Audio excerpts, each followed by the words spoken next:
Okay, so now the last thing we have in dynamics is momentum. Momentum क्या होता है? Momentum का जब हम लोग वर्ड सुनते हैं तो हम लोग को किस तरह एक क्या थॉट आता है? हम लोग कहते हैं कि it is the amount of movement या motion in an object, right?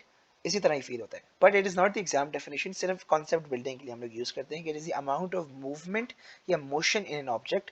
Momentum को हम लोग डिटरमिन करते हैं पी से, आइडेंटिफाई करते हैं पी से, ठीक है? और इसकी एग्जाम डेफिनेशन होती है momentum is the product of mass and velocity. Product का मतलब होता है when two quantities are being multiplied, तो ये प्रोडक्ट हमारा हम लोग यूज करते हैं। It is the product of mass and velocity. And हमने कहा momentum is directly proportional to mass when speed is constant या velocity is constant, and momentum is directly proportional to velocity when mass is constant। मतलब कि एक दो bodies हैं A and B, इसके पास same mass है 5 kg का। A move कर रही है 5 मीटर पर सेकंड की वेलोसिटी से, B मूव कर रही है 20 मीटर सेकंड की वेलोसिटी से, तो B के पास ज्यादा मोमेंटम होगा एज कंपेयर टू A। क्यों? क्योंकि more the velocity more the momentum. Similarly दो बॉडीज हैं जिसके पास, एक बॉडी है इसके पास 10 kg का बॉक्स है, दूसरी बॉडी उसके पास 50 kg का बॉक्स है, एंड दोनों मूव कर रहे हैं एट 2 मीटर्स पर सेकेंड की वेलोसिटी। तो इन दोनों में से बी की ज्यादा मोमेंटम होगी, बी हैज मोर मोमेंटम। क्यों? Because momentum is directly proportional to mass more the momentum, ठीक है? एंड हमने कहा इसको हम लोग इसका फॉर्मूला किस तरह डिराइव कर सकते हैं? हम कहेंगे P is equals to M V, और इसका यूनिट होता है एन एस। इसका यूनिट होता है एन एस, या तो हम लोग इसको कह सकते हैं के जी मीटर पर सेकेंड। के जी मीटर पर सेकेंड, के जी मीटर पर सेकेंड किस तरह आएगा? मैथ क्या होता है के जी, एंड वेलोसिटी क्या होता है मीटर पर सेकेंड। तो के जी मीटर पर सेकेंड भी कह सकते हैं, या तो एग्जामिनर प्रेफर करता है कि इसका यूनिट है एन एस। ओके, नाउ अगली बात यह है कि जो मोमेंटम है हमारा, it is a vector quantity. जो मोमेंटम है हमारा, momentum is a vector quantity. Vector quantity क्या मतलब? वेक्टर क्वांटिटी ऐसी क्वांटिटी जिसको डायरेक्शन प्लस मैग्नीट्यूड रिक्वायर्ड है, ठीक है? Momentum is a vector quantity. Next thing, जो नेक्स्ट इंपॉर्टेंट चीज है हमारे पास मोमेंटम है, उसको हम लोग कहते हैं इम्पल्स। क्या कहते हैं हम लोग इसको? इम्पल्स। इम्पल्स का मतलब होता है, इम्पल्स का हम लोग डिफाइन करते हैं that it is the change of momentum. Impulse है it is the change of momentum. It is the change of momentum मतलब कि इसको हम लोग का फॉर्मूला क्या है कि change in P is equals to M we minus M u. मतलब कि final mass and velocity minus initial mass and velocity. तो impulse is equals to final minus initial. Impulse is equals to final minus initial, ठीक है? और फिर हमारे पास अगली चीज जो आती है, अगली चीज जो हमारे पास आती है, उसको हम लोग कहते हैं रिजल्टेंट फोर्स। रिजल्टेंट फोर्स हम लोगों ने कहा है, रिजल्टेंट फोर्स जो है हमारे पास, हम कहते हैं resultant force it is the rate of change of momentum. It is the rate of change of momentum, change of momentum. मतलब के मतलब के मतलब कि इसको हम कहेंगे रिजल्टेंट फोर्स क्या? It is the rate of change of momentum. तो इसका हम क्या कह सकते हैं? हम कहेंगे change in momentum over time, या तो हम लोग कह सकते हैं चेंज इन मोमेंटम का क्या नाम है? इम्पल्स। तो हम कहेंगे और impulse over time will give us resultant force. Impulse over time will give us resultant force. तो हम क्या कहेंगे? हम कहेंगे F is equals to,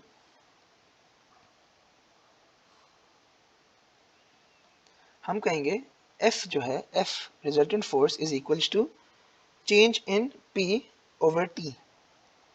change in P over T मतलब कि M we minus M U over T. M we minus M U over T.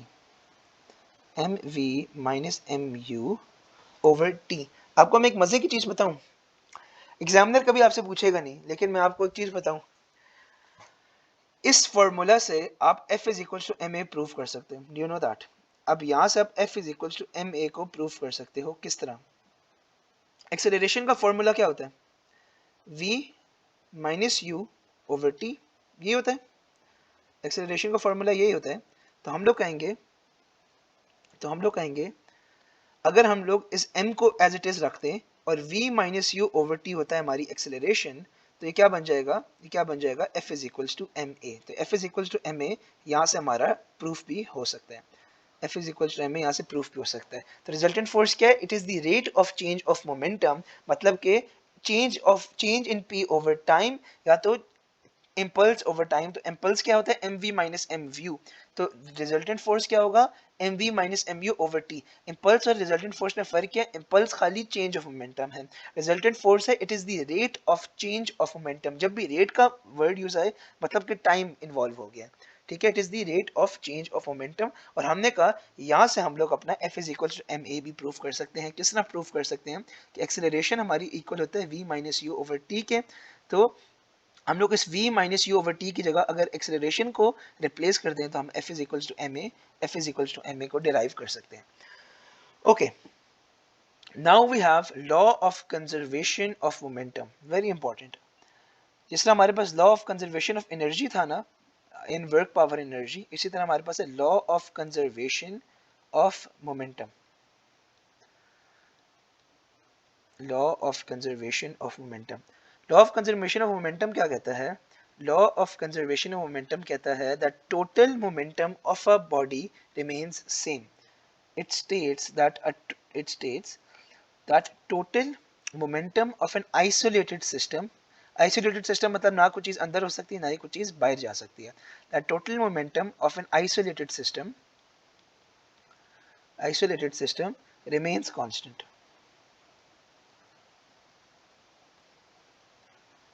remains constant।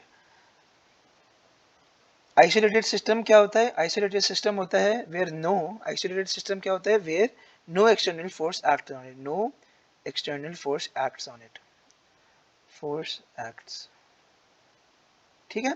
So total law of conservation momentum क्या है, that total momentum of an isolated body remains constant, it remains constant, it remains balanced. अब momentum के अंदर दो phenomena होते हैं, collisions होती हैं, कोलिजन्स होती हैं और एक्सप्लोजन्स होती हैं, कोलिजन्स होती हैं और एक्सप्लोजन होती हैं, ठीक है, कोलिजन और एक्सप्लोजन होती हैं, कोलिजन और एक्सप्लोजन होती हैं। सो अब इन दो फिनोमेनास को डिस्कस करते हैं, collisions and explosions, collisions and explosion. Okay, collisions के लिए आप लोगों ने याद क्या रखना है, कोलिजन के लिए आप लोगों ने याद रखना है that total momentum before collision, total momentum before collision is equals to total momentum after collision। ये आप लोगों ने बात ज़बानी याद होनी चाहिए, कोलिजन्स के अंदर क्या फिनोमेना यूज होता है, total momentum before collision is equal to total momentum after collision. अब हो क्या रहा है मैं आप लोगों को बताता हूँ, होता क्या होता ये कि फॉर एग्जांपल ये दो बॉडीज हैं ए एंड बी, ये ए है और इसकी मोमेंटम है हमारे पास 10 ns। सिमिलरली ये बी है हमारे पास और इसकी है जी 2 ns मोमेंटम, और ये क्या है, ये है हमारे पास बिफोर कोलिजन। अब हुआ क्या, ये दो बॉडीज ये दो bodies they come together, they interact, और होता क्या है, दे कम टुगेदर, दे इंटरैक्ट, और ये कोलाइड करते हैं, कोलाइड करते हैं तो इनकी कोलिजन होती है। इधर ये देखें, ये कोलिजन हुई, ए और बी की कोलिजन हुई, ए और बी की कोलिजन हुई, और हमने कहा आफ्टर कोलिजन जो है, आफ्टर कोलिजन हुआ क्या है कि ए जो है उसकी 5 न्यूटन, उसकी 5 न्यूटन 5 ns हमारे पास जी इसकी मोमेंटम है। तो बताएं जी बी की क्या होगी, बी की क्या है, x है, बी की क्या है हमें नहीं पता, तो हम लोग क्या कहेंगे, total momentum before collision is equals to total momentum after collision, तो हम कहेंगे before is equals to after. आप इसको ज़बानी भी कर सकते हैं, ज़बानी भी कर सकते हैं, मैं करके दिखा देता हूँ। ये क्या है, ये 10 + 2 थी मोमेंटम, आफ्टर क्या है 5 + x, तो ये बन जाएगा 12 is equals to 5 + x, x is equals to 7। आप इसको ज़बानी किस तरह कर सकते थे, ये 10 + 2 12 है, 5 है, तो 5 के इधर क्या आ जाएगा, इधर क्या आ जाएगा, ये हमारे पास 7 आ जाएगा, 7 ns आ जाएगा। ये तो मैंने बहुत बेसिक क्वेश्चंस कराया है just to make you understand कि कोलिजन्स होती क्या है, कोलिजन क्या है, दैट कोलिजन पे रूल क्या लगेगा, total momentum before collision is equal to total momentum after collision. अब एक और क्वेश्चन करते हैं, एक और क्वेश्चन करते हैं कोलिजन से रिलेटेड। क्वेश्चन हमें कहता है, क्वेश्चन हमें कहता है जी ये एक बॉडी है ए के नाम से, ये एक बॉडी है ए के नाम से, ये 2 kg, ये 2 kg है, और ये आगे ये 2 kg की है, और इसकी एक्सेलरेशन है 6 मीटर्स पर सेकेंड, सॉरी इसकी वेलोसिटी है 6 मीटर्स पर सेकेंड। सिमिलरली ये एक और बॉडी है बी, ये 3 kg की है और इसकी वेलोसिटी है 2 मीटर पर सेकेंड। ठीक है, हुआ क्या, ये है बिफोर, ये है बिफोर कोलिजन, ये है हमारे पास बिफोर कोलिजन, बिफोर कोलिजन। फिर इन दोनों ने अपने आप, ये दोनों कोलाइड की, इन दोनों ने जब कोलाइड की सो दे कम टुगेदर, दे कम टुगेदर, और फिर या फिर से सेपरेट हो जाते हैं, कोलाइड होके ये फिर से सेपरेट हो जाते हैं। अब हुआ क्या कि अब हुआ क्या कि इसकी मास तो 2 kg ही रहेगा, इसकी एक्सेलरेशन 2 मीटर्स पर सेकंड हो गई है आफ्टर कोलिजन, इसकी रुक गई है, और ये 3 kg का ही है बॉक्स, इसकी स्पीड ढूंढनी है, इसकी एक्सेलरेशन क्या है हमें नहीं पता, ये हमने ढूंढनी है। तो ये क्या हो रहा है, ये कोलिजन है और ये आफ्टर कोलिजन है। हमने क्या ढूंढनी है, हमने इसकी स्पीड ढूंढनी है, ये हमने एग्जामिनर ने पूछा जी स्पीड ढूंढनी है। येट अगेन अगर आप लोग अपने जीसीएसई वाले टॉपिकल्स खोलेंगे आपको उसमें मोमेंटम के क्वेश्चंस ही मिलेंगे, टू प्रैक्टिस आपको आईजीसीएसई के क्वेश्चंस करने पड़ेंगे। अब हम क्या करेंगे, हम कहेंगे G before collision is equals to after collision. हमने तो ये बात रट ली है, हमने दिल पे रख ली है बात की G before is equals after collision. तो बिफोर क्या थी, बिफोर कोलिजन क्या थी, 2 मल्टीप्लाइड बाई 6, बिफोर मोमेंटम क्या था 2 into 6 plus 3 into 2 is equals to 2 into 2 plus 3 into v। ये क्या बन जाएगा, this will become 12 plus 6 is equals to 4 plus 3v। ये बन जाएगा 18 minus 4 is equals to 18 minus 4 is equals to 3v, v is equals to 14 over 3। तो अब v is equals to 14 over 3, v हमारे पास क्या आ जाएगा, v हमारे पास आ जाएगा 14 ओवर 3 मीटर्स पर सेकेंड। ठीक है, सिमिलरली एक और क्वेश्चन करते हैं with a little more variation, with a little more variation. हो क्या रहा है, अब हुआ क्या है, सिमिलरली हमारे पास जी ये बॉडी है, इनको हम लोग कॉपी पेस्ट कर लेते हैं।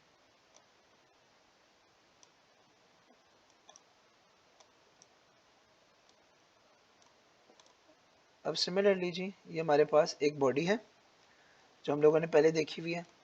अब इसके अंदर क्या हो रहा है कि ये जो बॉडी है ये 2 kg की है, 6 मीटर पर सेकंड जा रही है, 3 kg की 2 मीटर पर सेकंड जा रही है, कोलिजन हुई, और कोलिजन होके पता क्या हुआ, कोलिजन होके ये वन बॉडी बन गई, ये एक बॉडी बन गई, ये जो है ये एक बॉडी बन गई, दिस इज वन बॉडी। दो बॉडीज थी, एक बॉडी बन गई, और इनके पास एक बॉडी है, वेट इनका यूनिफॉर्म हो गया 5 kg का, यूनिफॉर्म हो गया 5 kg का, और आपने क्या ढूंढना है, आपने स्पीड ढूंढनी है इनकी। अब थोड़ा सा कंफ्यूजिंग हो गया क्योंकि अब हमारे पास एक बॉडी आ गई है, तो काम हम लोग सेम करेंगे, before is equal to after collision लगाएंगे, before is equal to after collision, before momentum is equal to after momentum, 2 into 6 plus 3 into 12, sorry 3 into 2 is equal to 2 plus 3 v। so this will become, खोलेंगे इसको क्या बन जाएगा, 18 is equals to 5v, v is equals to 18 over 5, v is equals to 3.6 metre per second. ठीक है, तो हमारे पास कभी होती है कि इनसफिशिएंट कोलिजन होती है और दो बॉडीज वापस अलग-अलग हो जाती है, समझ ली केमिस्ट्री हो रही है।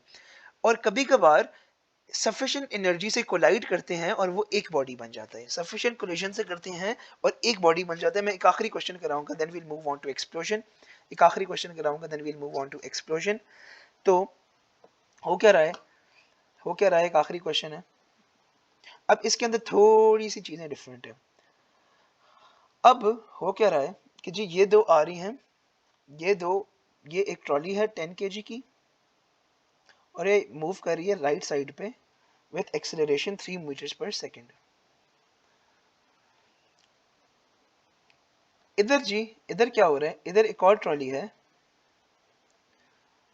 ये 5 kg की है और ये मूव कर रही है नेगेटिव, मतलब नेगेटिव लेफ्ट साइड में मूव कर रही है एंड ये 2 मीटर्स पर सेकेंड है।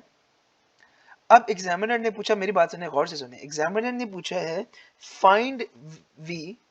अब हुआ क्या, इन दोनों ने करके कोलाइड करके हुआ क्या, कोलाइड करके इनकी कोलिजन हुई और ये इस तरह बन गए, कोलिजन हुई और ये दोनों ट्रॉलीज एक साथ हो गई, ये दोनों ट्रॉलीज एक साथ बन गई और इस ट्रॉली के अंदर ये 10 kg का है, ये 5 kg का, तो टोटल यूनिफॉर्म 15 kg हो गया। अब क्वेश्चन ने पूछा है कि इसकी स्पीड निकालो आफ्टर, ये बिफोर है, ये सिनेरियो बिफोर का है, ये आफ्टर कोलिजन है, ये कोलिजन हो गई है, ये बिफोर है और ये कोलिजन है।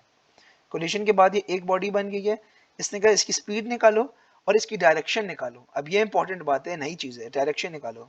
डायरेक्शन क्यों, क्योंकि ये ऑपोजिट डायरेक्शन में आ रही है। अब आपको मैं बताऊंगा इसका तरीका क्या ढूंढने का। अब देखें हो क्या रहा है, अब हम लोग किस तरह ढूंढेंगे, अब हम करेंगे before is equals to after, before is equals to after. Before कितनी थी, 10 into 3 plus 5 into -2। Does anyone know हम ये -2 क्यों लेंगे, because it is a vector quantity, speed is vector quantity. तो जब ये ऑपोजिट में मूव करती है तो हम इसको नेगेटिव लेते हैं, ऑपोजिट में जब ये मूव करती है नेगेटिव लेते हैं, वेक्टर क्वांटिटी है। तो ये हमारे पास अब नेगेटिव आ गई, तो ये क्या बन जाएगा, ये बन जाएगा 30, ये बन जाएगा 30 minus 10, minus 10 is equals to, इधर तो मैंने डाला नहीं, इधर क्या बन जाएगा 10 प्लस 5v, इधर बन जाएगा 15v। अब ये बन जाएगा 20, मेरी बात सुने, ये बन जाएगा 20 is equals to 15v, v is equal to 20 over 15, v is equals to 1.33 metres per second. अब मेरी बात सुने, ये वैल्यू क्या आ रही है, ये वैल्यू पॉजिटिव आ रही है, ये वैल्यू पॉजिटिव आ रही है, तो इसकी डायरेक्शन हम लोग क्या कहेंगे, इसकी डायरेक्शन है राइट साइड पे, इसकी डायरेक्शन है टुवर्ड्स दी राइट साइड। क्यों, क्योंकि हम लोग कहेंगे पॉजिटिव, पॉजिटिव वैल्यू। अगर ये नेगेटिव वैल्यू आती तो हम कहते कि डायरेक्शन लेफ्ट साइड पे जा रही है। तो कोलिशंस के अंदर हमारे पास किस तरह के क्वेश्चंस आ सकते हैं, जब कोलाइड की और आफ्टर होगी स्पीड निकालनी है, कोलाइड की और एक बॉडी बन गई और कोलाइड की और ऑपोजिट डायरेक्शन में कोलाइड की, तो आपने स्पीड भी निकालनी है और डायरेक्शन भी निकालनी है। तो डायरेक्शन निकालने के लिए सिंपल सी केस है, ये राइट साइड पे मूव हो रहा है, ये लेफ्ट साइड पे मूव हो रहा है, ऑपोजिट में कोलिजन हो रही है, ठीक है। अगर तो हमारे पास वैल्यू सारा कुछ ढूंढ के स्पीड की आ रही है पॉजिटिव में, तो हम लोग कहेंगे पॉजिटिव वाली डायरेक्शन में जा रही है, सही डायरेक्शन में। और अगर नेगेटिव आती तो हम कहते हैं it is moving in the opposite direction, after collision it is moving in opposite direction, ठीक है। क्योंकि हम लोग बेसिकली डिटरमिन करते हैं ना कि किसकी ज्यादा, आप वैसे भी बता सकते हो, डायरेक्शन की जरूरत ही नहीं है। आप किस तरह बताओगे, आप कहोगे इसकी 10 kg है और ये 3 मीटर्स पर सेकंड है, और इसकी 5 kg है 2 मीटर्स पर सेकंड है। More the mass, more the mass, more the mass, more the momentum, more the speed, more the momentum, ठीक है। आप इस तरह भी बता सकते हो। Now the last thing we have, the last thing we have is explosions. Explosion क्या होता है, एक्सप्लोजन क्या होता है, that when momentum is conserved. Explosion को हम कहते हैं, एक्सप्लोजन को डिफाइन करो तो हम कहेंगे momentum, when momentum is conserved, when our momentum is conserved. अब एक्सप्लोजन के अंदर क्या है, बेसिकली देखें, एक्सप्लोजन को हम लोग समझते किस तरह है कि जिससे हम लोग गन को शूट करते हैं ना और रिकॉइल होता है, गन को शूट करते हैं ना और रिकॉइल होता है, तो वो भी एक्सप्लोजन काउंट होता है। हम ये सही बॉम्ब वाला एक्सप्लोजन की बात नहीं कर रहे। ये एक्सप्लोजन पता है किस तरह की होती है, मैं आपको बताता हूँ, बहुत बेसिक एक्सप्लोजन होती है। मतलब कि ये दो ट्रॉलीज हैं, ये दो ट्रॉलीज हैं और उनको जोड़ा हुआ है एक थ्रेड से, इनको जोड़ा हुआ है, इनको जोड़ा हुआ है एक थ्रेड से। तो जब ये एक्सप्लोड होगा, जब ये एक्सप्लोड होगा तो ये थ्रेड टूट जाएगी, ये थ्रेड टूट जाएगी। तो ये सिंगल बॉडी जब थी, ये सिंगल बॉडी थी, ठीक है, ये सिंगल बॉडी थी, एक्सप्लोजन हुआ, ये क्या है, before explosion. And after explosion क्या हो जाएगा, आफ्टर एक्सप्लोजन, आफ्टर एक्सप्लोजन क्या हो जाएगा, ये दो बॉडीज में बन जाएंगी, ये दो बॉडीज बन जाएंगी, ये ए था ये बी था, राइट। तो ये बन जाएगी जी, एक ए है ट्रॉली और वो मूव कर रही है लेफ्ट साइड पे विद लेफ्ट स्पीड, ठीक है। ये ए है, इसको हम लोग कह देते हैं जी इसको m कह देते हैं ना, मैस अंदर, ये मैस है और ये मैस है। और ये दूसरा जो है, ये दूसरी ट्रॉली जो है ये निकली है और ये राइट साइड में मूव कर रही है। तो हम लोग पता है किस तरह ढूंढेंगे, इसके लिए हम लोग ने फॉर्मूला क्या लगाना है, इसके लिए हम लोग फॉर्मूला लगाएंगे m1 v1 is equal to m2 v2, जिससे हम लोग प्रेशर में याद करते हैं ना p1 v1 is equal to m2 v2। इसी तरह इसका फॉर्मूला किस तरह यूज करेंगे, m1 v1 is equal to m2 v2, बहुत इंपॉर्टेंट, मतलब कि final momentum of one body is equal to final momentum of other body. क्यों? क्योंकि टोटल मोमेंटम हमारा कंजर्व रहता है। अब इसके भी हम लोग कुछ क्वेश्चंस कर लेते हैं, इसके भी हम लोग कुछ इसके क्वेश्चंस कर लेते हैं। तो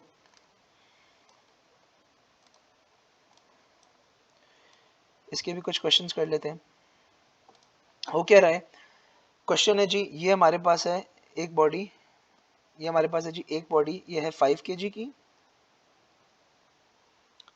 ये है 5 kg की, और ये, अच्छा मैं आपको बताऊं, जब ये थ्रेड से जुड़ी हुई होगी ना तो ये रेस्ट पे होगी, याद रखना, जब ये उस पे होगी तो ये रेस्ट पे होती है, यूजुअली द केस होती है, ये रेस्ट पे होती है। अब देखना, ये 5 kg है और ये बी वाली जो है, ये जो दूसरी है, ये 3 kg है। सिंगल बॉडी है, एक्सप्लोड हुआ, एक्सप्लोजन हुई, और ये 5 kg ट्रॉली जो है, ये 5 kg ट्रॉली जो है, ये लेफ्ट साइड पे मूव कर रही है एट 3 मीटर्स पर सेकेंड, और ये दूसरी जो 3 kg वाली ट्रॉली है, जो दूसरी 3 kg वाली ट्रॉली है, वो मूव कर रही है राइट साइड को विथ व्हाट स्पीड, ये बताना है और डायरेक्शन बतानी है। तो हम लोग ने क्या ढूंढनी है, तो हम लोग को एग्जामिनर ने क्या बोला है, एग्जामिनर ने हमें बोला है कि जी आप लोगों ने, एग्जामिनर ने हमें बोला है कि जी आपने इसकी स्पीड ढूंढनी है, एग्जामिनर ने बोला है जी आपने इसकी स्पीड ढूंढनी है और इसकी डायरेक्शन ढूंढनी है। अब हम क्या करेंगे, हम लोग सिंपली अपना m1 v1 का फॉर्मूला अप्लाई करेंगे, m1 v1 is equals to m2 v2। m1 हम लोग इसको कंसिडर करते हैं 5 into 3 is equals to 3 into v2, तो ये कितना बन जाएगा 15 over 3 is equals to v2, v2 is equals to 5 metre per second. ठीक है, सिमिलरली एक लास्ट क्वेश्चन कर लेते हैं, एक लास्ट क्वेश्चन कर लेते हैं, बल्कि नहीं, I think will call it a day. तो ये है, हो गया हमारी जी एक्सप्लोशन, एंड ये हमारे पास होगी कोलिजन, ये हमारे पास आगे मोमेंटम पूरी खत्म। It was a new chapter, I hope it's very clear, बहुत आसान है। और अगर आप लोगों ने प्रैक्टिस करनी है, तो अगर आप लोगों ने प्रैक्टिस करनी है तो आप IGCSE के टॉपिकल्स खोल लेना। मोमेंटम क्या होता है, अमाउंट ऑफ मूवमेंट या motion in an object. Momentum is the product of mass and velocity, where momentum is directly proportional to mass, it is directly proportional to velocity, keeping the other quantity constant। impulse होता है change of momentum, resultant force होता है rate of change of momentum, मतलब कि impulse over time mv minus mu over t। हम लोग यहाँ से f is equal to ma भी derive कर सकते हैं। law of conservation of momentum पढ़ा, that total momentum of an isolated system remains constant। collisions पढ़ी, total momentum before collision is total momentum after collision। question solve किए, फिर explosion पढ़ी, हमने कहा एक्सप्लोजन के अंदर total momentum of the body is conserved. एक सिंगल बॉडी होती है एट रेस्ट, ये सिंगल बॉडी होती है एट रेस्ट।